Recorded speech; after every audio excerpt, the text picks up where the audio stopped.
Here is what we will cover in today's session. First, we will introduce the speakers and share a little bit about Maryville University and who we are. Next, we will provide an overview of the online bachelor's in communication along with the curriculum highlights. Then we will highlight the overall online learning resources, navigation through our simplified admissions process, and conclude with a live Q&A session. Before we get into the details, we are joined by Dr. Rebecca Dorman, our faculty speaker. She is the Bachelor's in Communication Program Director and the Associate Professor. She'll be answering your questions during the Q&A, so please don't forget to add any program or general experience comments or questions in the Q&A box. And as your host today, my name is Jessica. I am one of the enrollment advisors here for Maryville University Online. Let me share a bit about us as a school. Maryville University was founded in 1872 in St. Louis, Missouri, and is one of the oldest private nonprofit universities in the U.S. We are also accredited by the Higher Learning Commission, and we are recognized by prestigious publications such as Forbes America's Top Colleges. We have also been named an Apple Distinguished School, which highlights the university's success in creating an innovative learning environment designed to engage students and support their academic achievement. We are committed to helping you accomplish your personal and professional goals. For nearly 150 years, we've continually offered a high-quality education that embraces innovation and a student's first focus. We started out as one of the first universities in the region to educate women, and today we continue to push the boundaries and prepare students from across the nation like you with an online access to pursue higher education without disrupting your lives. The end goal is your success, and that's why 96% of our overall online undergraduate program graduates find a new career in their chosen field or enroll in advanced education programs within 6 months of graduation. So let's go on to the communication program details. At Maryville University, we recognize that communication and digital media will continue to shift as technology adapts. That's why we developed an online bachelor's degree in communication that emphasizes learning by doing. It's our goal to help you gain hands-on experience executing strategic media projects using the latest digital media tools.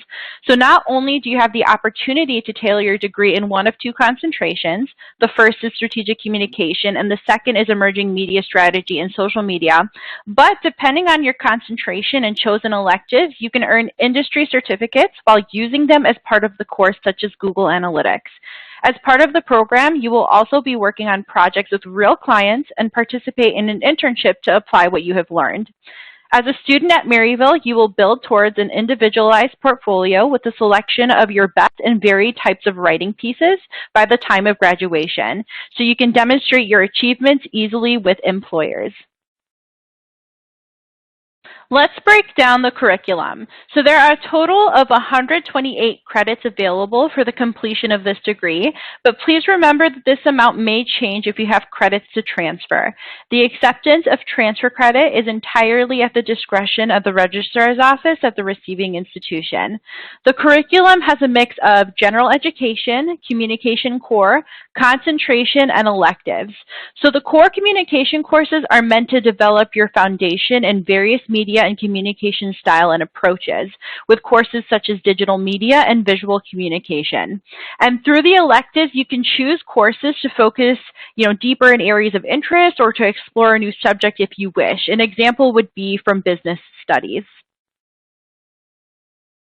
Finally, as part of a concentration, you will complete 24 credits, including an internship. The internship requires 135 hours spanning over 16 weeks, which if we break that down is roughly 8.5 hours a week. This is going to help build experience in addition to what you are learning. Each concentration has a specific set of courses diving into that area of study. Between concentration courses and communication core courses, you will be able to learn while earning a combination of these industry certificates on the screen, such as Google AdWords and HubSpot brand engagement. These certificates are taken as part of the associated courses to maximize your learning from the classroom and industry. These certifications are regularly evaluated for best fit. A communication degree can be versatile. As a graduate of the degree, you can apply your learning and work in various settings.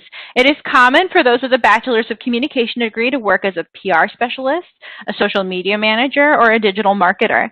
The Bureau of Labor Statistics projects 4% job growth in media and communication careers from 2019 to 2029, which is as fast as the average. The reference for these statistics is going to be found on the BLS.gov website. Now let's discuss the online learning experience at Maryville University.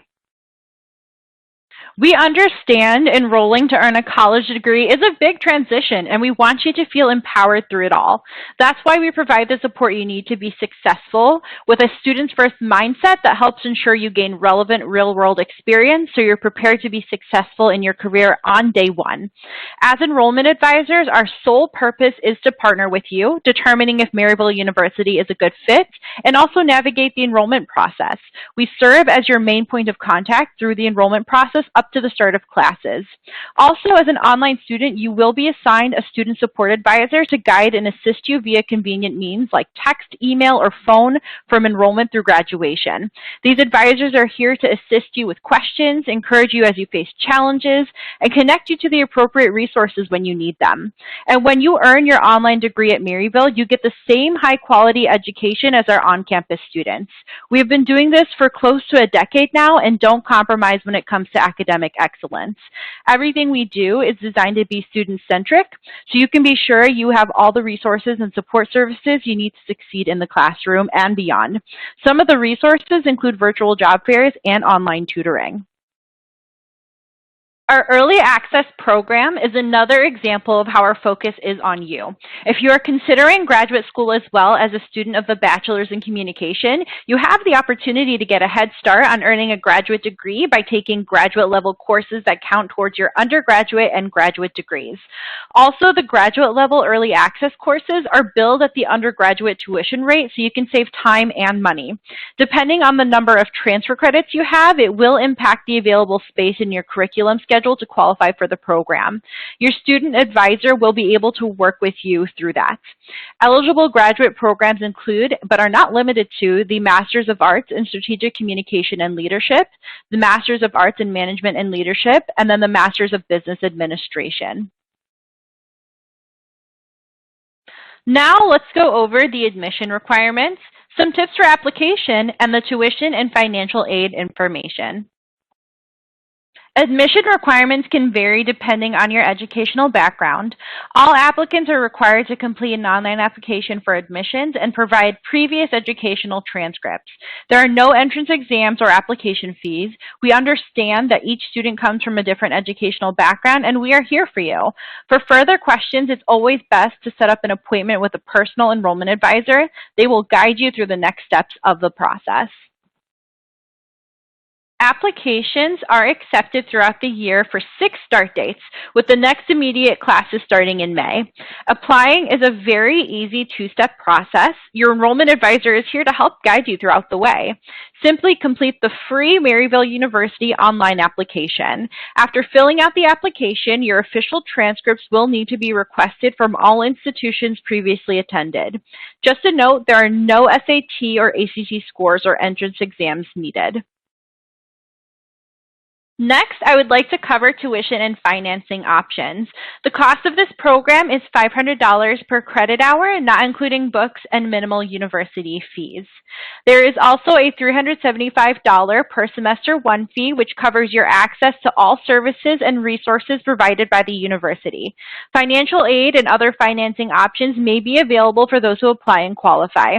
Again, please discuss this with your enrollment advisor. Additional financing options could potentially be employer tuition reimbursement, military benefits, monthly payment arrangement, federal or private student loans, and the federal Pell Grants. Also remember to complete your FAFSA. Our school code is 002482. That brings us to the end of our presentation, and we will now get into answering your questions. Again, if you haven't already or you have more questions throughout, please add your questions or comments in the Q&A box. If we do not get to your question today, an enrollment advisor will follow up with you.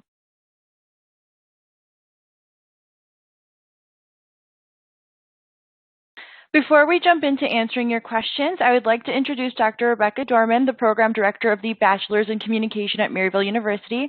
Dr. Dorman, would you like to introduce yourself and tell us a little bit about yourself? Sure, I'd be happy to. I'm delighted to be with you all here today. My name is Rebecca Dorman. I'm an Associate Professor of Communication at Maryville, and this is my 11th academic year at Maryville.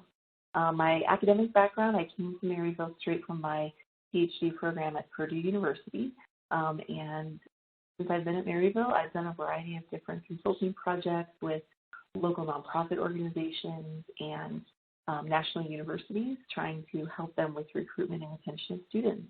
I'm really happy to be here with you all today. Thanks for asking me to join. Yeah, thank you so much for joining. So I see we have some questions in the chat, so we can maybe get started with some of those as well. We get a lot of questions about our programs. I see one here that talks about, what advice do you have for students who are unsure if they're a better fit for a communication degree or marketing or a liberal arts or English degree? Do you think you'd be able to take that one, Dr. Dorman? Absolutely. This is a question that we do get often. I'll say that for me, the strength of our communication program and the reason that a lot of students choose it is that we have been tireless in keeping our program up to date with technology, third-party industry certifications, and projects and assignments that are not just rooted in the discipline of communication, but are rooted in contemporary practice of marketing and communication. Organizations today, we know that communication, marketing, advertising, these fields really do tend to be merging at a lot of organizations. And we believe that our combination of communication theory and applied practice and assignments really set our students up in a very unique way to be prepared for the 21st century job market. And that has always been how we have built our program and how it has developed over the years, and I'm very proud of it. All right, awesome. Thank you so much. And I'm seeing here that the audio is a little bit muffled, so let's see if we can try to fix that here. Can you hear me clearly? I can, yes. Is this better? Hello, can you hear me now? Yeah, Tara, is that a little bit better? Does she sound a lot clearer?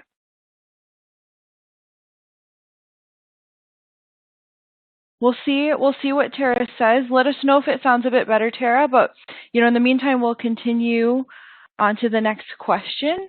I do see here somebody's asking a bit about the application process and how long that takes. Oh, perfect. Tara says she can hear. Perfect. All right, awesome.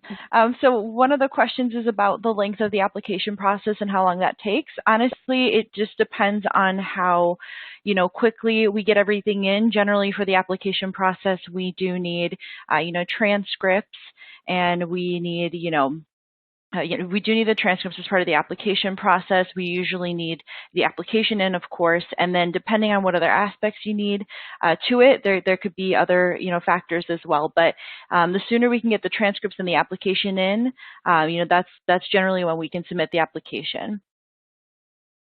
Perfect. Thank you. All right, and I see another question in here, and please keep adding questions to the chat, guys. If you have any more that pop up, don't hesitate. I see another one that says, how and where do you see students finding work upon graduation? Dr. Dorman, do you think you could take that one? I'd be glad to. Just want to check and confirm my audio is working well. Yeah, it looks like in the chat, the volume, perfect. Yeah. Excellent. So in terms of where our students go after graduation, we have two concentrations because we find that our students tend to take one of two paths.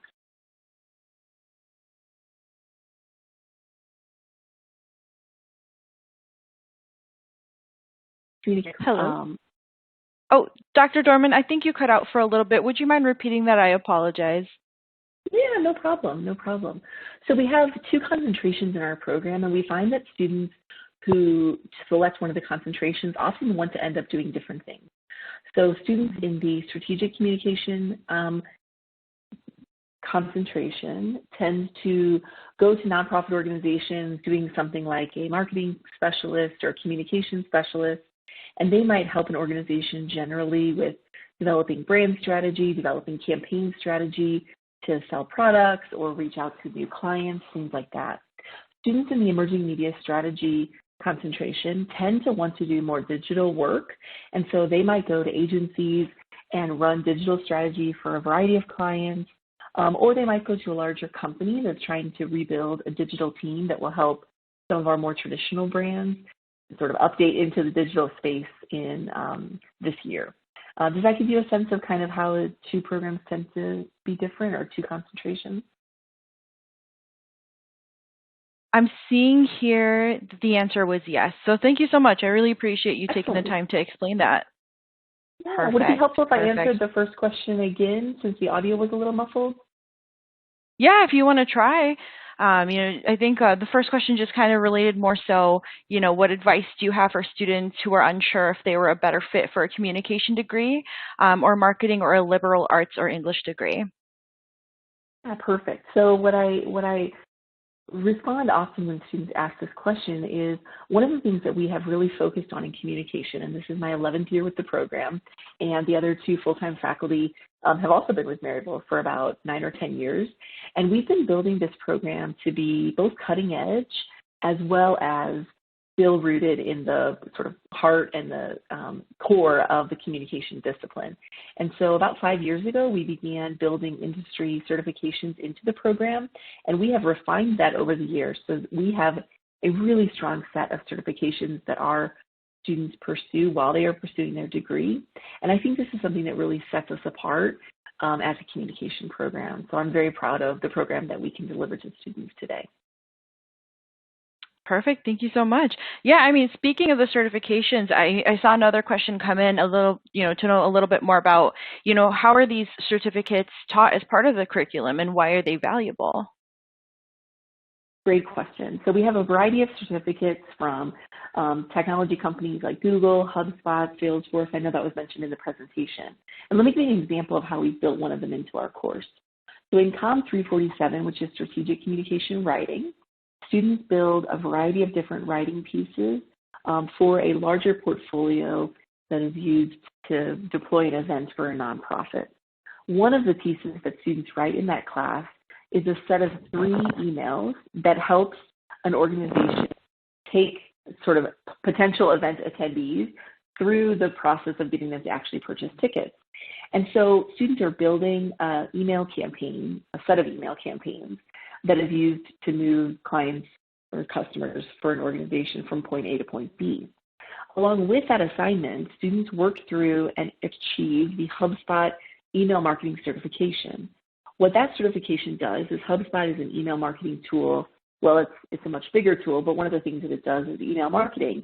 And so students work through a set of videos and training modules on HubSpot, and they end that class both with the HubSpot certification in email marketing, as well as a set of emails that they have refined and perfected to sort of show their ability. And that's an example of how we build the certificates into the class so the students are both doing the certificate outside of class independently while also doing an assignment that aligns directly with it. Does that answer the question? Yeah, that was amazing. Thank you so much. That was very informative. I see another certificate-related question, asking how often do industry certificates change within the curriculum as well? Great question. That is something that we are constantly keeping our eye on. All of our faculty are very active with networking and in our professional communities, and we are regularly talking to our part-time faculty who are working full-time in the field, as well as with our own consulting clients and our own connections in the field to figure out, what is our curriculum missing? How can we push it yet another step ahead?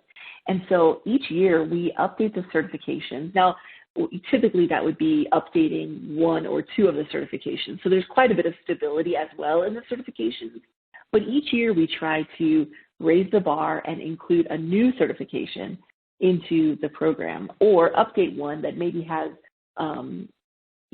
sometimes there'll be a certification that comes out that is just more refined or more with a different technology company. So we're constantly scanning the market and then looking at our curriculum to see which certifications align with the assignments we're doing in our classes.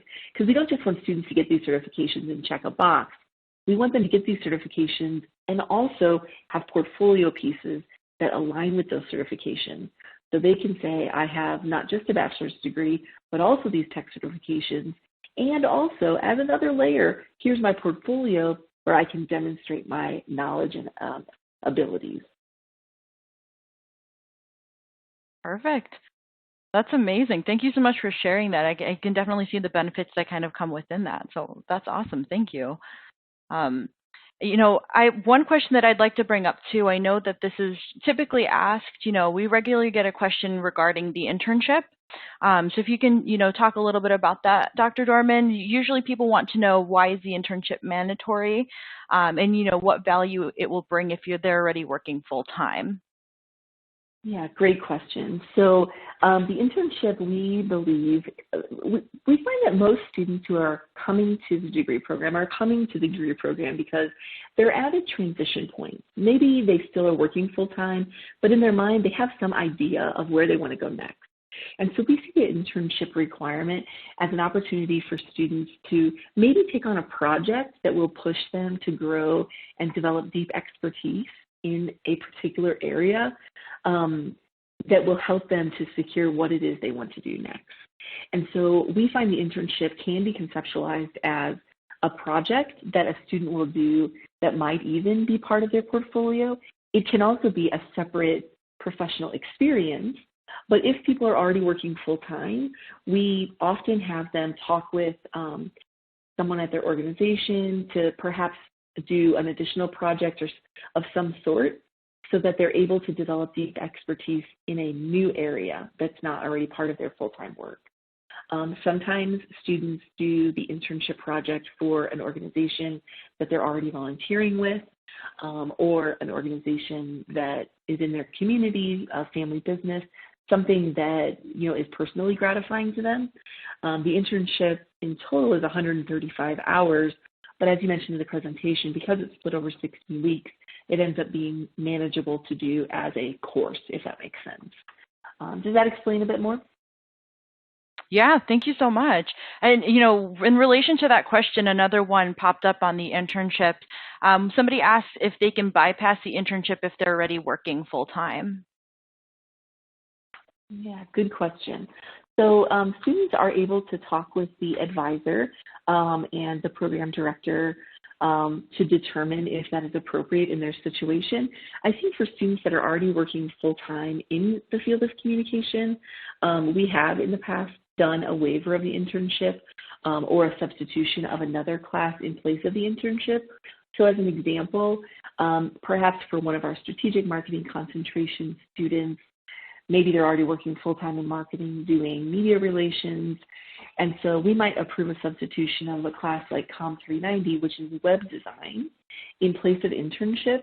So again, you see a class on web design is still helping push them and grow them because that's not what they're doing professionally, but it sort of allows them to develop another layer of expertise, which is really what this whole program is about. We want to develop students that are layered and complex and that truly understand the broad modern landscape of the field of communication, because we know we're preparing students not just for the job they're going to take right after graduation, but for their career. And ultimately, we hope that our students will become leaders in their organizations and in the industry. And so we want them to have layers and be ready for understanding how does web design fit into a larger communication strategy. And so the internship for me is just an invitation to our students to gain deep expertise by doing a project that's going to stretch them. Definitely. Thank you. Yeah, it's really nice to hear about, the flexibility, and I'm sure, it's a real testament to, the value of the program and how prepared, you guys want to make the students. So that's really good to hear. Thank you. Perfect. I see one question. I can take this one. The next one is asking a little bit about the GPA requirement. And somebody said, what happens if the GPA is below the minimum requirement? That is a fantastic question. So essentially, if the GPA is below the minimum requirement, that's where we recommend writing an addendum. Addendum is something that you can attach to your application to help strengthen it, just to kind of explain what was going on at the time, just, to give the committee some insight as to what was going on at that moment in time, and it's something that can be added to strengthen your application.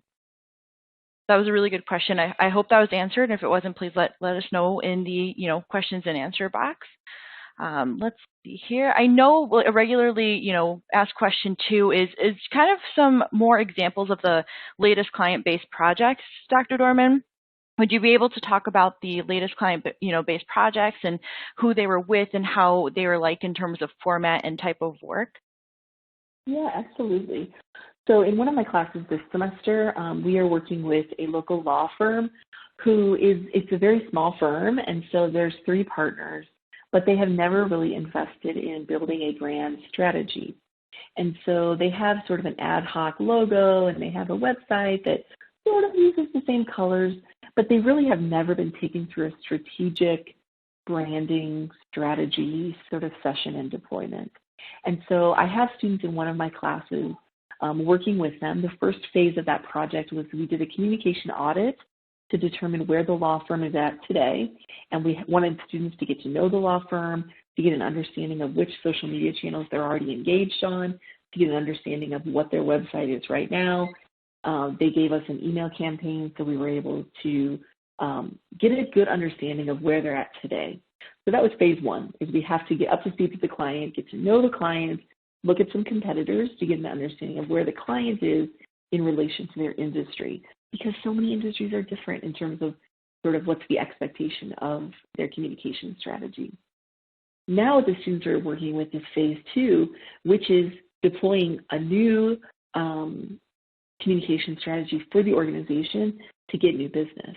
And so the students are working on plans right now for how they would spend a budget that the firm, so all the students are given the same budget, and they're developing a strategy for where would they spend their time and financial resources to get this law firm branding improved. And so students are creating a variety of graphics, style guides. Some of them are even redesigning the logo because the law firm gave us carte blanche to do that. And so the students are really able to take this client and put together a plan, which the student will present to the law firm in just a couple of weeks. And then the law firm will select one student group to actually deploy. So it's a really exciting opportunity for our students to get involved in the real work of working with a real client. And it's messy, and they have so many questions. And we really have to take this client who, in some ways you're also kind of coaching them through. They're experts in their field of law, but they're not experts in what we do. And so it's a great opportunity for our students to position themselves and to begin to think of themselves as sort of thought leaders in the field. So that's been a really fun client project this semester. Wow, that's amazing. It's really neat to hear how in-depth it goes and how hands-on these projects are. Thank you for taking the time to answer that question. Perfect. I just thought of one other question I might mention, if I could. Yeah, go for it. I just remembered I want to also offer a nonprofit example. Last semester, one of my classes, we worked with a startup nonprofit, and their goal was to work and support the families of people who were being released from the prison system and trying to reacclimate to society. And this organization really wanted to support families in supporting people in finding jobs, doing job training, finding resources so that it reduced the chance that the family member would return to prison. There's a lot of research that if we can, support the families and provide them with different resources, that they can be of use. And so this nonprofit mission was one that is a very noble mission.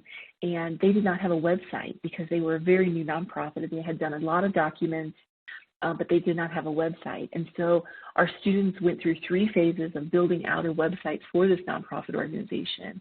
And then one of the students in the class stayed on as an intern for another 4 months and helped the nonprofit build out an email strategy and do a couple of other technical things with the website. So again, just another example of how our nonprofit organizations and also, private companies like law firms can be engaged as clients. So I just thought I'd offer that as one more example. No, thank you. That's amazing. It's really nice to know how far that goes and the different possibilities out there. So that's fantastic. Perfect. All right, awesome. All right, and so I'm seeing another question come in here. Somebody wanted to know a little bit about, they want to know a little bit more about you and the rest of the communication faculty, Dr. Dorman. Absolutely. We have a wonderful group of faculty here at Maryville in Communication. I mentioned that I have 2 other full-time colleagues. Dr. Justin York started here about a decade ago, and his expertise really, he is deep expertise in the work of communication. He has spent many years doing consulting projects with large brands as well as political campaigns. And so his work in nonverbal communication and public speaking and also branding is something that really has been of great value to our students. Dr. Carver, Dr. Leilani Carver, she has also been with Maryville for over a decade, and her expertise is very deep in leadership and working with global populations. She has taught abroad multiple times with our students, and she really brings an extraordinary understanding of difference in communication, practice, and theory to our students. And so her professional experience is with the corporate sector, and she does a lot of speaking engagements as well around issues of difference and leadership. And so we're delighted to have the 3 of us as full-time faculty. In addition, we have about 20 part-time faculty who are a mix of professionals working in the field in a variety of different industries who might teach 1 or 2 classes for us, as well as we have part-time faculty that teach a few classes for us and really specialize. I can think of one in particular, Professor Danielle Oser, who has built our digital media sequence. We have 2 courses where students learn Adobe Photoshop, Illustrator, and InDesign. And Professor Oser has been a real leader in building out that sequence and managing it and teaching it. And so she brings deep expertise in more the design side to our faculty. And so she's just one of many who I could mention who have sort of taken on different pieces of the program and really aid us in maintaining them. Wow, that's amazing. Thank you. Thank you so much for giving us a little bit of insight on the rest of the communication faculty as well.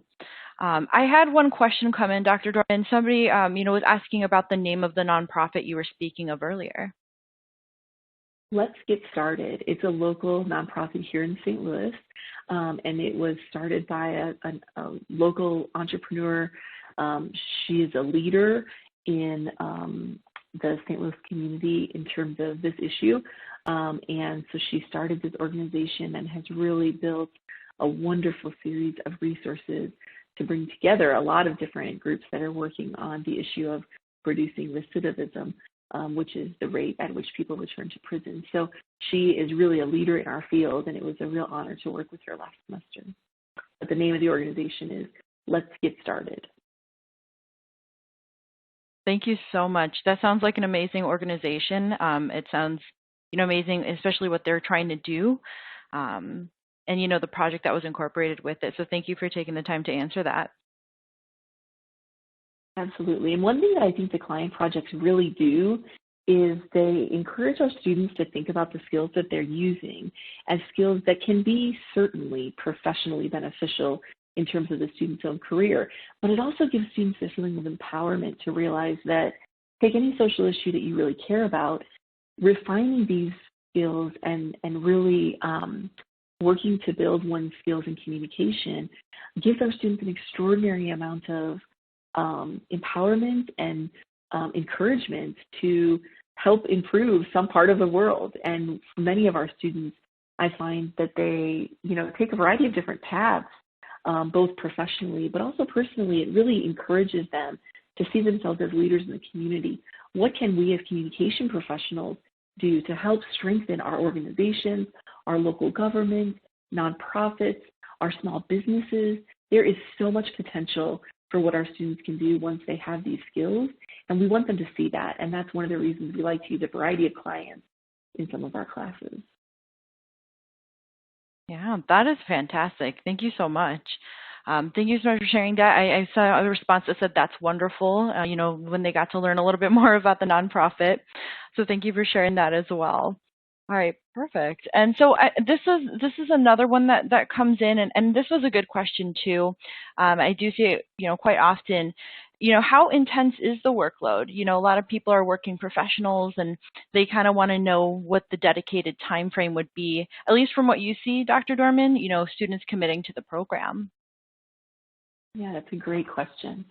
Well, we certainly, when students enter the program, we're excited to welcome them into the Maryville community and into our program community.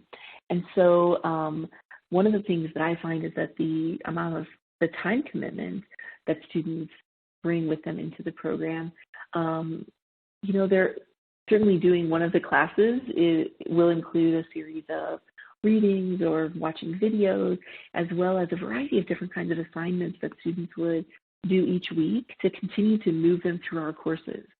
We've built the program to be both reasonable and also rigorous so that we give our students a wonderful experience. We want our students to engage with one another, to engage with their professors, to engage with this material so that students are never just checking a box, but they're also really growing and strengthening their skills. That is what we have designed this program to be, and that is what I believe it is.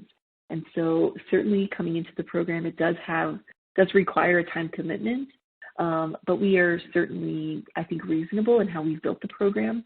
And I find that students often share with me that they've spent additional time talking with classmates or meeting with their professors one-on-one. I often, in every class that I teach, offer that to students. It's not a requirement ever, but I find that students often enjoy the opportunity to just do some kind of career coaching or even just brainstorming about where they're at in their career and what kind of skills and opportunities might help them get to where they want to be. And so there's a lot of opportunity to participate in our community, and as well as with classes. Obviously, doing assignments and stuff is the minimum. I find a lot of our students really become part of our community and want to engage more, and we welcome both kinds of students to join the program. That is honestly, that's so wonderful to hear. I'm happy to hear that, students are motivated even beyond that to go above and beyond. And I think that really speaks to the program as well. Thank you. All right. So at this point, thank you to everyone who submitted a question. And thank you, Dr. Dorman, for taking the time to speak with us. I do want to point out that we're currently accepting applications. We have multiple start terms in a year. So it's never too early to get started. So feel free to begin working on the enrollment process. But, thank you again for taking the time out of your day to join us. We hope that you found this webinar useful, and we look forward to speaking to you soon. Have a great day, everyone. Thank you. Take care.